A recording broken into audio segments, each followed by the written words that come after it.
ఆయన గాయపడిన హస్తములో మనము భద్రం చేయబడకుండా ఉన్నట్లయితే బయట దుష్టుడైన అపవాది ఎవరిని మింగుతున్నా అని వెతుకుతూ తిరుగుచూ ఉన్నాడు.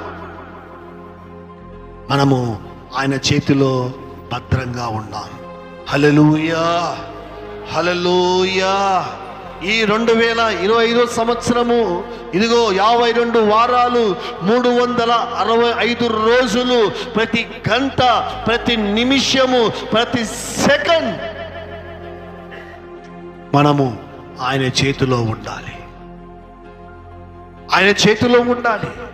ఆయన చేతిలో ఉన్నట్లయితే ఆయన చేతులే మనల్ని కాపాడుతాయి. ఆయన చేతులే మనల్ని భద్రపరుస్తాయి. ఆయన చేతులే మనల్ని నడిపిస్తాయి. ఆయన చేతులే మనకు సహాయం చేసేది. ఆయన చేతులే మనల్ని ఆదుకునేది. ఆయన చేతులే మనల్ని భద్రపరిచేది. ఆయన చేతులే మన మీదికి ఎలాంటి ఉపద్రవం రాకుండా భద్రపరిచి కాపాడేది. కాబట్టి దేవుని మాటలు వింటూ ఉన్న నా ప్రియ సహోదరి సహోదరులారా, నీవు ఎవరి చేతిలో ఉన్నావు? దేవుని చేతిలో ఉన్నావా, లేకపోతే లోకంలో ఉన్నటువంటి మనుషుల చేతిలో ఉంటున్నావా? మనం అందరం కూడా, నీవు నేను, మనం అందరం కూడా ఎవరి చేతిలో ఉండాలి అంటే దేవుని చేతిలో మనము ఉన్నట్లయితే నిండు నూరేళ్ళు మనము భద్రంగా ఉంటాము. హల్లెలూయా.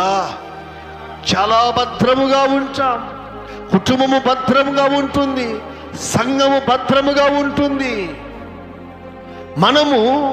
మన సంఘము దేవుని చేతిలో ఉండాలి.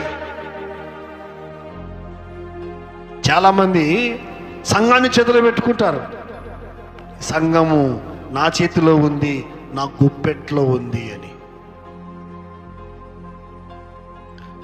దేవుని చేతిలో ఉంటే